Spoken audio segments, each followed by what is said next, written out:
Saludar a mi amigo, al periodista y escritor Jesús Lemus, quien hoy pues obviamente nos tiene que hablar de estos casos, del juicio a García Luna, de las declaraciones de los abogados y de cómo es que se espera que el testigo principal del caso sea nada más y nada menos que el hermano del Mayo, Jesús, el rey Zambada. Mi querido Jesús, muy bienvenido a este tu espacio.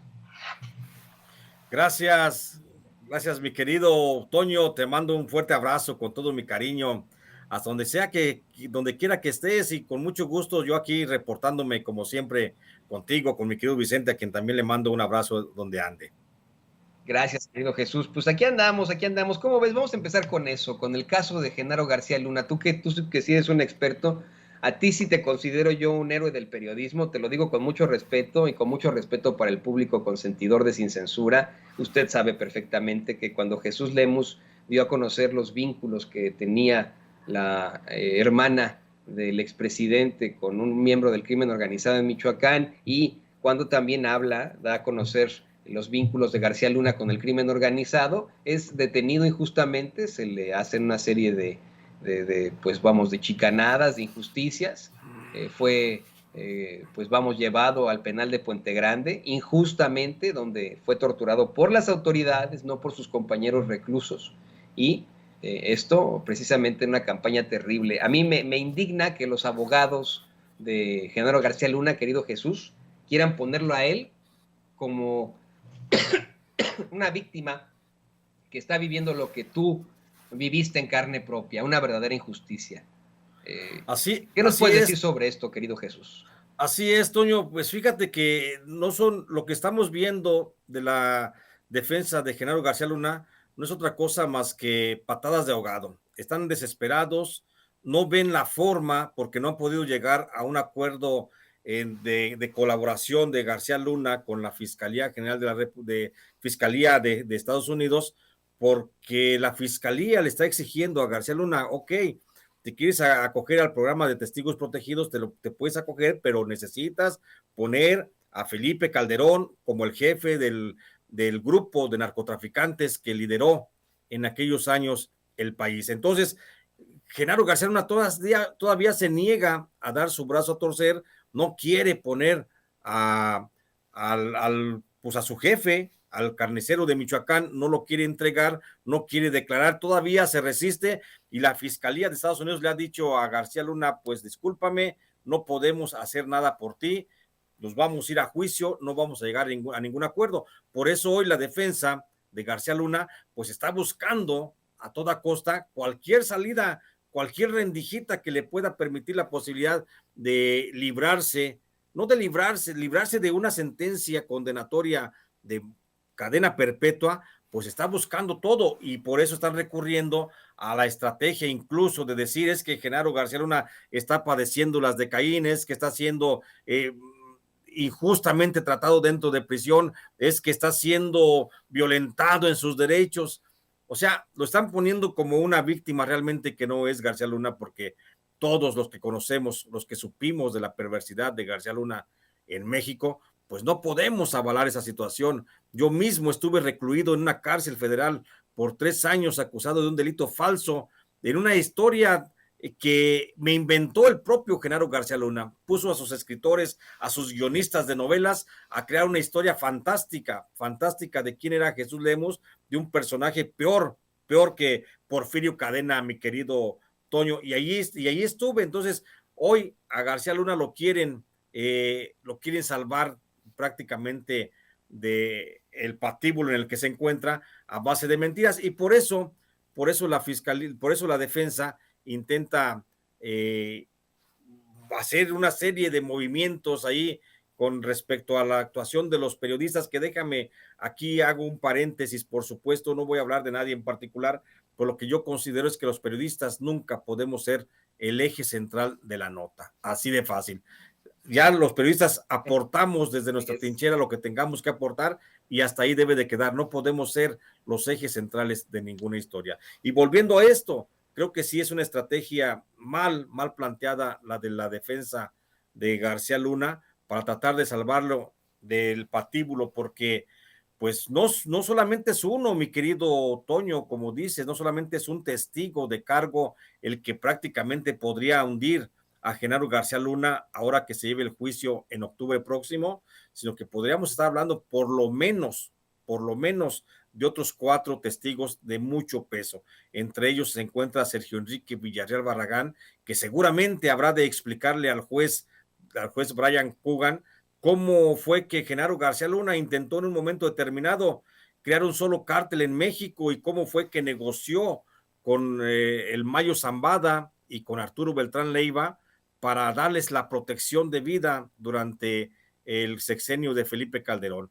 Por supuesto que también va a estar este señor que fue fiscal de Nayarit, también ya está en la lista de testigos protegidos, de testigos que van a deposar contra Genaro García Luna, y él, Edgar Beitia, podría decir exactamente cómo fueron las relaciones con el famoso cártel del H2, cómo fue que se relacionó con Francisco Patrón Sánchez y cómo fue que García Luna también le puso todo a disposición del famoso cártel de Nayarit. Y otro más que podría deposar, aparte de Jesús Zambada García, que tú ya bien lo has señalado, pues también podría estar Dámaso López Núñez y su hijo, Dámaso López Serrano, que son los jefes del cártel de los Dámaso, los famosos LIC y el Mini LIC, que en algún momento fueron socios del Chapo Guzmán y que ahora podrían ser los principales acusadores, porque ellos tienen muchos elementos de prueba para decir quién era Genaro García Luna. Recordemos que Dámaso López Núñez, el famoso LIC y compadre del Chapo, pues fue un hombre muy cercano a García Luna.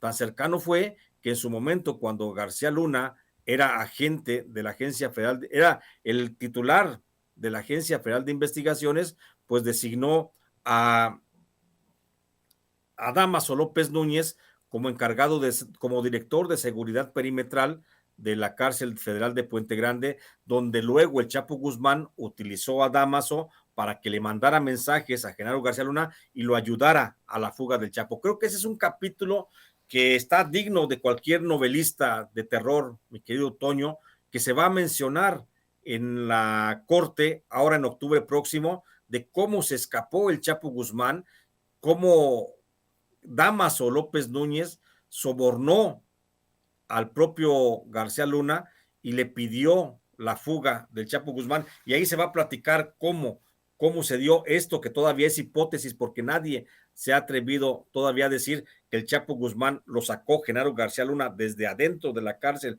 de Puente Grande, vestido de policía y con el uniforme de la Agencia Federal de Investigaciones. ¿Y sabes quién tiene también ese tipo de historias, pero que llegan más bien a la ficción? Jesús, porque hablando de historias fuertes que más bien parecen de ficción, pues tenemos que mencionar definitivamente al pseudointelectual de Raimundo Rivapalacio, quien, según esto, publica la secuela del Culiacanazo en su columna estrictamente personal de Eje Central. Permíteme leerte un extracto, no la voy a leer completa porque este señor da una hueva impresionante con las fakes que se inventa constantemente. Ha sido cachado en la mentira varias veces, ha sido, pues vamos, enfrentado una y otra vez, ha sido exhibido por una aversión que tiene absoluta en contra del presidente López Obrador y además pues por encabezar fake news que al final lo dejan simple y sencillamente con la cara, ¿no? Con la cara ahí que tiene, y además hay que decirlo con todas sus letras, era para muchos el vocero de Genaro García Luna en su momento. Bueno, pues publica esta columna Raimundo Rivapalacio, dice: el momento que define hasta ahora el fracaso del combate al crimen organizado del presidente Andrés Manuel López Obrador es el 17 de octubre de 2019, cuya historia aún tiene varios capítulos por contarse y la consecuencia de las decisiones tomadas en Palacio Nacional aquella tarde. Aún no se alcanzan a ver en toda su dimensión porque siguen generando secuelas. La última, Ovidio Guzmán, el hijo de Joaquín El Chapo Guzmán, a quien el presidente ordenó liberar para evitar una matanza en Culiacán, pero jamás se instruyó para que fueran tras él, para capturarlo. Reapareció esta semana cuando un grupo a su mando inició una guerra contra bandas criminales rivales para quedarse con el narcomenudeo en la Ciudad de México. Y bueno, pues ya aquí da, según él, estos datos de los enfrentamientos que han habido. pero yo insisto, no me atrevería yo a leer la columna completa a sabiendas de que se trata de un propagador de las noticias falsas, de la desinformación, de los fakes, un pseudo intelectual que ha pertenecido incluso a gobiernos. Él ha sido señalado de haber estado al frente de Notimex en tiempos de Salinas de Gortari, fue muy cercano, como te lo comentaba, y como tú bien sabes, querido Jesús, fue muy cercano a Genaro García Luna, es uno de los que primero que todos iban al búnker de Genaro García Luna. ¿Tú qué opinas sobre esto? Eso, ratificar lo que es lo que señalas, mi querido Toño, o sea, ¿qué credibilidad puede tener este señor Raimundo Riva Palacio, que bueno, se ha dado hasta la tarea de escribir manuales de periodismo, ¿no? Para enseñar la corrupción a las nuevas generaciones.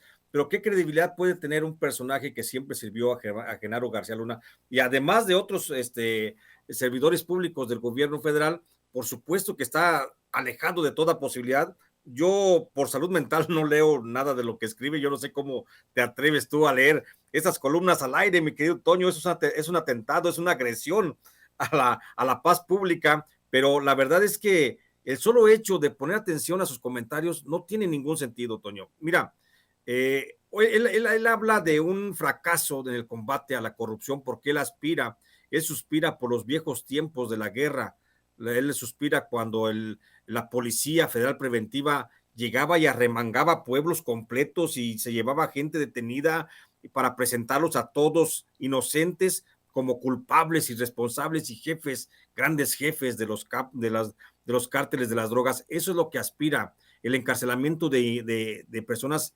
injustamente detenidas y procesadas y acusadas de ser miembros del crimen organizado. Eso es lo que él quiere, volver a esos tiempos. Por supuesto que no se puede regresar a aquella barbarie del presidente Felipe Calderón, cuando el vocero principal era justamente él, Raimundo Riva Palacio. Digo, por salud mental no debemos de creer eso. No hay ninguna falla en la estrategia de combate al narcotráfico en México, pienso. Hay cosas que hay que ir aceitando, sí, hay cosas que hay que ir recomponiendo, sí, pero también hay que reconocer que en esta parte del gobierno, hasta lo que va del gobierno del presidente López Obrador, se ha logrado tocar y avanzar mucho en el combate al narcotráfico, tocando una de las fibras que nunca se habían tocado, mi querido Toño, que es atender las causas de la pobreza en los lugares más marginados para que justamente la población más vulnerable no sea rehén del narcotráfico y que los jóvenes y los muchachos y los niños no sigan alimentando las filas de sicarios de los cárteles de las drogas. Y esto yo lo decía la otra vez con mi querido Vicente, esto ya se comienza a notar, ya hay falta de mano de obra en los cárteles de las drogas, mi querido Toño. Yo te puedo asegurar que ya en este momento ya están muy cotizados los, las plazas para sicarios dentro de los cárteles, porque ahora los cárteles están pagando cada vez más a gente que se quiere incluir como sicario, porque ya no es tan fácil reclutar niños, reclutar jóvenes como lo hacían con tanta facilidad. No te voy a decir cifras ni nada por el estilo, porque son temas muy delicados, pero cada vez los cárteles como el Jalisco Nueva Generación, como los Templarios en Michoacán, como la familia michoacana, como los Beltrán Leiva en Morelos o en la zona de Guerrero, cada vez ofrecen más cantidades de dinero a quienes se quieran incluir en los cárteles, porque cada vez es más gente que dice, espérame, yo ya no quiero irme de sicario porque yo ya tengo una beca para estudiar, yo ya tengo un trabajo sembrando vidas, plantando árboles frutales en mi comunidad y aunque sea poco, lo prefiero para vivir tranquilamente, yo ya tengo fertilizante para sembrar mis tierras. O sea, hay mucha gente que con esos programas que son tan criticados del gobierno federal y que dicen que son dádivas y que es fomentar la flojera y que, ya sabes, el discurso de los neoliberales está dando resultado, mi querido Toño. Hoy cada vez es más difícil que las células criminales lleguen a una localidad y ya no es como antes que se apiñaban los muchachos en torno a las camionetas para decir, hey, dame chamba, yo quiero trabajar, yo quiero irme contigo, dame una pistola y soy tu sicario. Ya no es como antes, Toño. Antes me tocó ver esas escenas dolorosísimas, por supuesto, de muchachos apiñados en torno a las camionetas del narcotráfico pidiendo trabajo. Hoy no. Hoy es más difícil, cada vez es más difícil que la gente, que los muchachos, los jóvenes, los niños de las comunidades se puedan incluir en el narcotráfico, y esto es parte de la estrategia del gobierno del presidente López Obrador para combatir el narcotráfico. Es cierto, falta ir y dirigir la acción de inteligencia, porque también hay algunas fallas, y hay que decirlo, en el Centro Nacional de Inteligencia, también hay muchas fallas todavía de investigación respecto a la movilización de los grandes capos, pero se está avanzando en lo fundamental, y sobre todo se está evitando que cada vez más niños se puedan incluir al narcotráfico, y eso es producto de esta campaña. No es cierto que esté fallando la estrategia contra el narcotráfico. Está yendo lenta porque es una campaña y es una estrategia a muy largo plazo que seguramente no se va a completar al término de este sexenio y que se tendrá que continuar en el próximo sexenio, sin duda alguna. Próximo presidente o próxima presidenta que tenga México tendrá que continuar con esta estrategia del presidente López Obrador. Pero hoy, mi querido Toño, yo te puedo asegurar que es cada vez más difícil para los jefes del narcotráfico conseguir este tipo de jóvenes que están queriéndose incluir al narcotráfico. Eso me da mucho gusto escuchar, querido Jesús. De verdad, que de ti venga esta situación de un periodista de investigación, un periodista que ha hecho una serie de revelaciones fuertes, un periodista de a pie. Me da mucho gusto escuchar que poco a poco, pero va cambiando la intención de los jóvenes. Yo siempre lo he dicho, es una situación generacional en todo caso.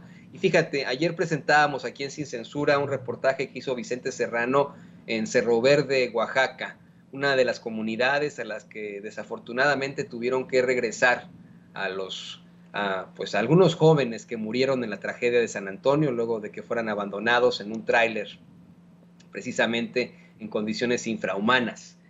Veíamos las imágenes de cómo es que pues es un sitio hermoso, Cerro Verde, ahí en Oaxaca, un sitio muy, muy bonito, cerca del cielo, incluso lo decíamos, pero en el que pues hay falta de oportunidades y por el cual muchos jóvenes deciden incluso venirse acá a los Estados Unidos, arriesgando la vida, pero también teníamos el comentario de un miembro de nuestra querida audiencia, de un público consentidor que nos decía que él está muy satisfecho con el programa Sembrando Vida en su comunidad, ahí cerca de Cerro Verde, en Oaxaca, que está, pues vamos, convencido de lo bien que le estaba aportando a su comunidad, ¿no? Deja tú, además del programa Jóvenes Construyendo el Futuro, pues tenemos Sembrando Vida, ¿no? Con situaciones que son propositivas y que buscan apostarle a un cambio generacional, no de pronto, no de bote pronto, como ese señor llamado Felipe Calderón intentó al declararle supuestamente la guerra al crimen organizado, bueno, algunos miembros del crimen organizado, ¿no? Esa sí es la realidad. Y fíjate, para hablar de los otros criminales, de los criminales de cuello blanco, hace unos momentos nos mencionas cómo es que para ti, sí, esta estrategia de seguridad, de abrazos no balazos, de apostarle más a atender a la juventud, de atender a las causas de la pobreza, funciona muchísimo mejor que el golpeteo. Pero desafortunadamente se ha planteado una y otra vez que uno tiene que ser el hombre o mujer exitoso o exitosa, que tiene los mejores relojes, las mejores joyas, los mejores autos, los mejores departamentos. Y esto, mira, no solamente por las narcoseries, no solamente porque se pueda ver en algún lugar con narquillos por ahí, no, no, no. También con nuestros politiquillos, desafortunadamente con los políticos que tenemos, que pues hacen este tipo de cosas, que uno no se explica cómo un exgobernador de Campeche puede tener tantas propiedades, cómo es que puede tener un baño fastuosísimo en una de sus mansiones en Campeche, Alito, por ejemplo, ¿no?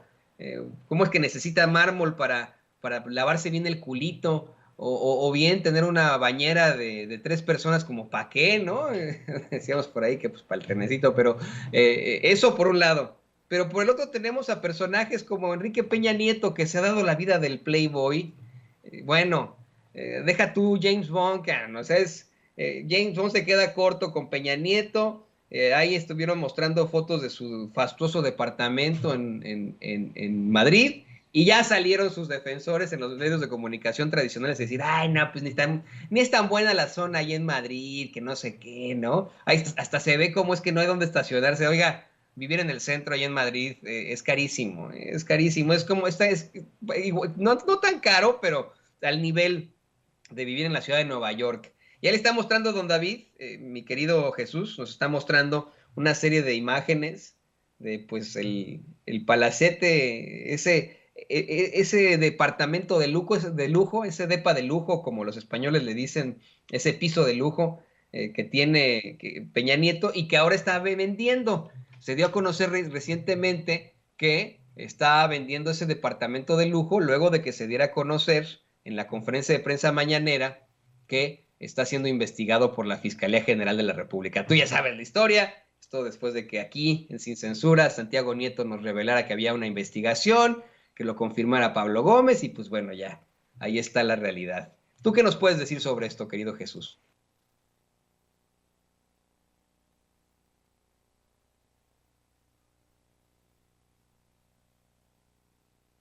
Perdón, había apagado mi audio, pero sí, decía Toño, creo que es bien importante el asunto de, sí, darle seguimiento al caso de Peña Nieto, como ya puso en remate su departamento. Ando viendo a ver si alcanzo a contar para comprarlo, pero no sé si me alcance. Pero ya hay que ver ese, no nada más es eso, Toño, y lo que tú decías, no nada más es cuestión de ver a los que han desfalcado el país y que es una responsabilidad de la Fiscalía General de la República ir tras ellos. También hay que ver todo lo que falta en la administración de Peña Nieto. Mira, de acuerdo a mis cálculos, mi querido Toño, durante el gobierno de Enrique Peña Nieto, hoy estamos debatiéndonos y devanándonos el cerebro, hablando de los desvíos de la señora que está en la cárcel, la señora Rosario, y del señor Emilio Lozoya. En suma, entre los dos desviaron algo así como 7,000 millones de pesos y estamos dejando de lado justamente lo que se pudo haber sustraído entre Enrique Peña Nieto, entre Luis Videgaray y entre Miguel Ángel Osorio Chong. Estamos hablando de una cifra cercana a los 93,000 millones de pesos. Es decir, en todo el saqueo, todo el robo que se llevó a cabo durante la administración de Peña Nieto, podríamos estar hablando de cerca de 100,000 millones de pesos. Y hoy nos queremos distraer únicamente con que si ya puso en venta su departamento, con si que la fiscalía va a ser muy difícil que reaccione. La fiscalía, el señor fiscal, y lo digo así de manera muy precisa, tiene muchos intereses con el gobierno pasado, con los gobiernos panistas y priistas, y no va en el mismo sentido que el propio presidente de la República.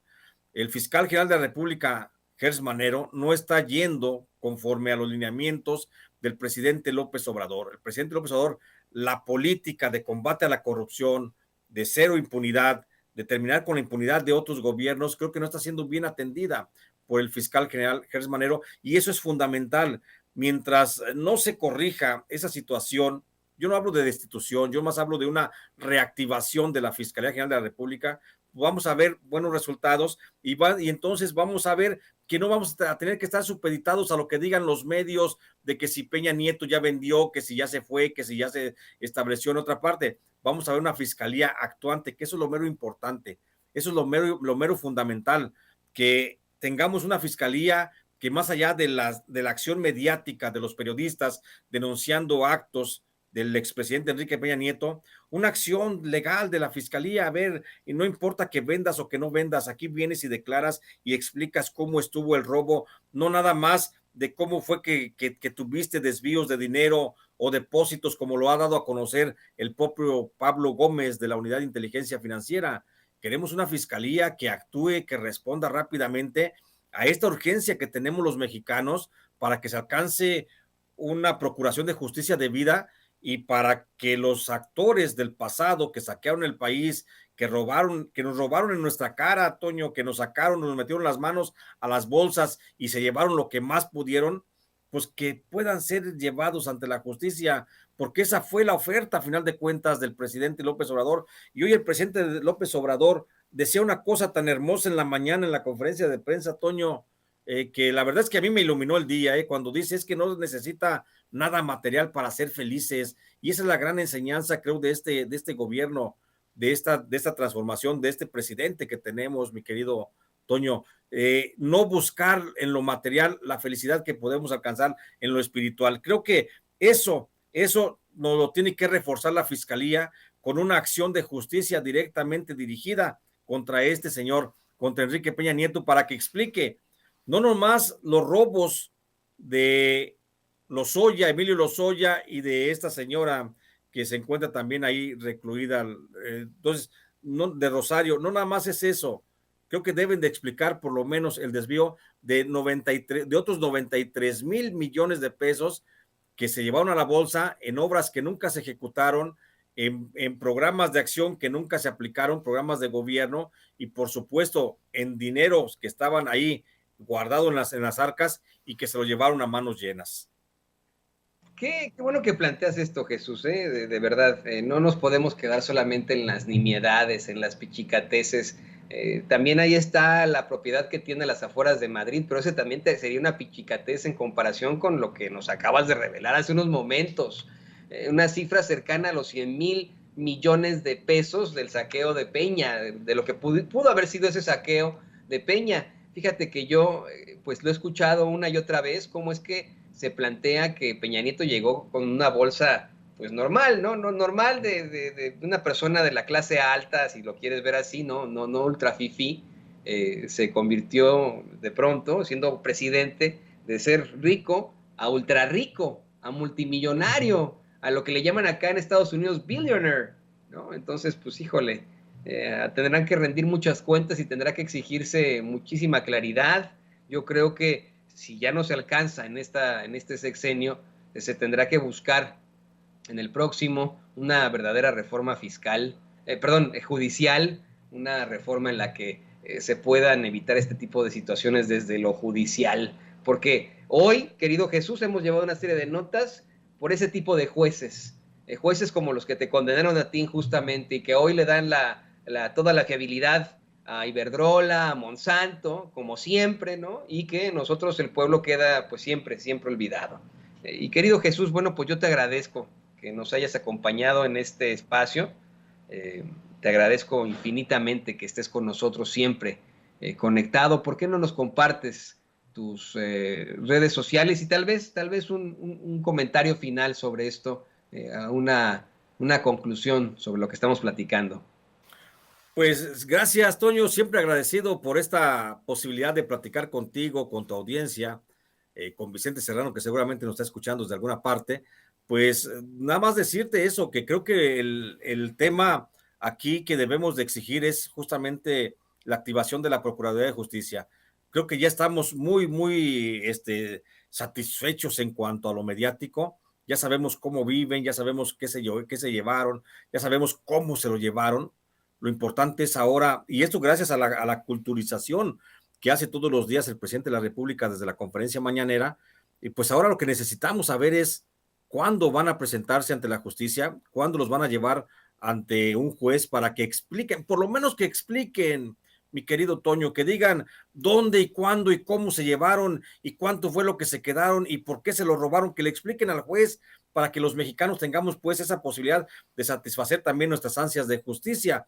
No podemos también estar así como en la incertidumbre de que ya nos saquearon y ya se fueron, ¿no? Pues eso está muy feo.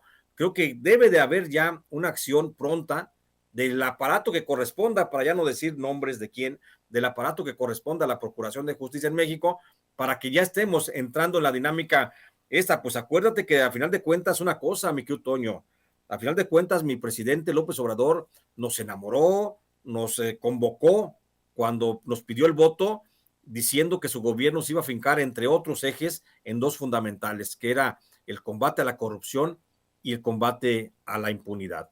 Hasta hoy, estos dos ejes que corresponden a la Fiscalía General de la República, pues no están siendo atendidos todavía el asunto pendiente. Y no nomás la Fiscalía General de la República, insisto, no nomás nos está fallando a los mexicanos, le está fallando justamente al jefe del Estado mexicano, que es el señor Andrés Manuel López Obrador, que pues no merece este tipo de funcionarios.